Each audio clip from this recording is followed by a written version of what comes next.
Hi అండి అందరికీ. ఈరోజైతే రెసిపీ ఏంటో చూసుకోండి.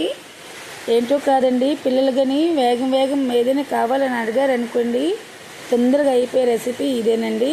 చట్పటి కాంబినేషన్ పునుగులు అంటారు కదా, చిన్న చిన్న పకోడీలు మనం అంటాము, ఇక్కడైతే పునుగులు అంటారు. అదేనండి బాబు కోసం అయితే చేసి పెడుతున్నాను. ఇదిగోండి, నేనైతే వాసిచ్చేటప్పుడైతే వర్షం అయితే చాలా గట్టిగా వస్తుంది. ఇక కావాల్సింది బియ్యం పిండి, శనగపిండి, ఇవ్వండి జీలకర్ర, జీరా అంటాం మేము, జీలకర్ర మన ఊర్లో సైడ్ అయితే జీలకర్ర అంటారు కదా, తగినంత సోడా.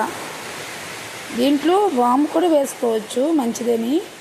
వాము లేదు కాబట్టి నేనైతే జీలకర్ర వేసాను. కలర్ రావాలి అనేసి పసుపు వేసుకున్నాను. మంచిగా కలుపుకొని పకోడీలా వేసుకోవాలండి.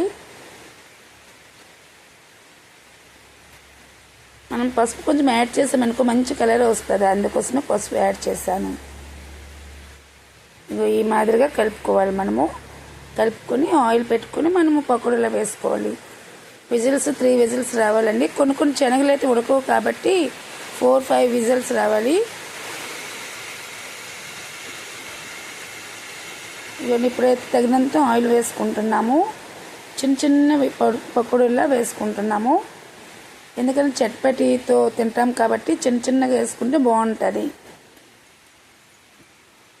పునుగులు చట్పటి కాంబినేషన్ చాలా బాగుంటుందండి. పిల్లలకి స్నాక్స్ లాగా ఇస్తే ఇష్టపడి చక్కగా తింటారు. పెద్దోళ్ళైనా చిన్నోళ్ళైనా చట్పటికి ఫేమస్సేనండి.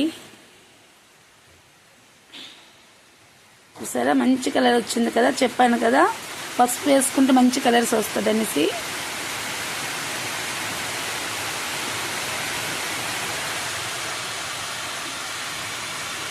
మా బాబుకి ఇది చేసి ఇచ్చిన నుండి అయితే మాత్రం గడిగడికి ఇవే చేయమంటాడండి. వారానికి 2-3 సార్లు చేయమంటాడు మా బాబు అయితే. ఒక్కొక్కసారి మనం టిఫిన్ లెక్క కూడా ఇచ్చుకోవచ్చు, ఉదయం కూడా మనము పిల్లలకి ఈ మాదిరిగా చేసుకొని.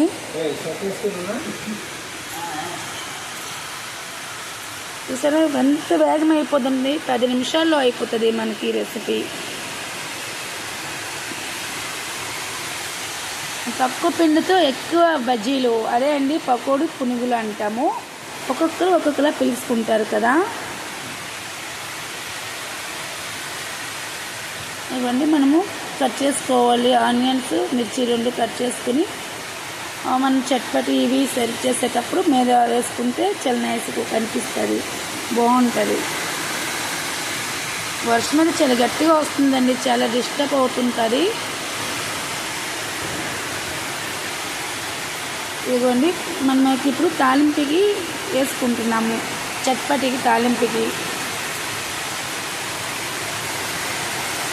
ఇదే మనం గార్నిష్ కూడా కొంచెం ఉంచాము ఫస్ట్, తర్వాత మనం డెకరేట్ చేసుకోవచ్చు అనేసి.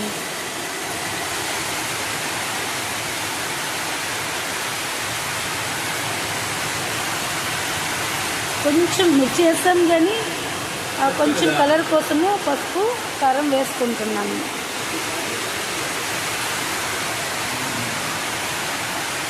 మీ సైడ్ ఎలా ఉందో తెలియదు కానీ మా అండమాన్లో అయితే మాత్రం ఫుల్గా వర్షాలండి. ఇదిగోండి శనగలు అయితే మంచిగా ఉడికిపోయింది కదా. ఇప్పుడు మనకి ఎంత వాటర్ కావాలో అంత వాటర్ వేసుకోవాలి. తాలింపు వేరే పెట్టుకున్నాం కదా, తాలింపు వేగిపోయిన తర్వాత ఇవైతే దాంట్లో వేసేవాలి. పచ్చివాసన పోయిన వరకు కొంచెం ఉడికించుకోవాలి. ఇదిగోండి ఉడికిపోయింది కదా, కొంచెం గరం మసాలా పౌడర్ వేసుకొని కాసేపు ఉడికిన తర్వాత దించేసుకోవాలండి. అంతే, సింపుల్ అండి. 10 నిమిషాల్లో తయారైపోద్ది. చాలా బాగుంటుంది, చాలా టేస్టీగా ఉంటుంది. తింటే మళ్ళీ వదలమంత బాగుంటుంది. సాయంత్రం స్నాక్స్గా చాలా బాగుంటుంది.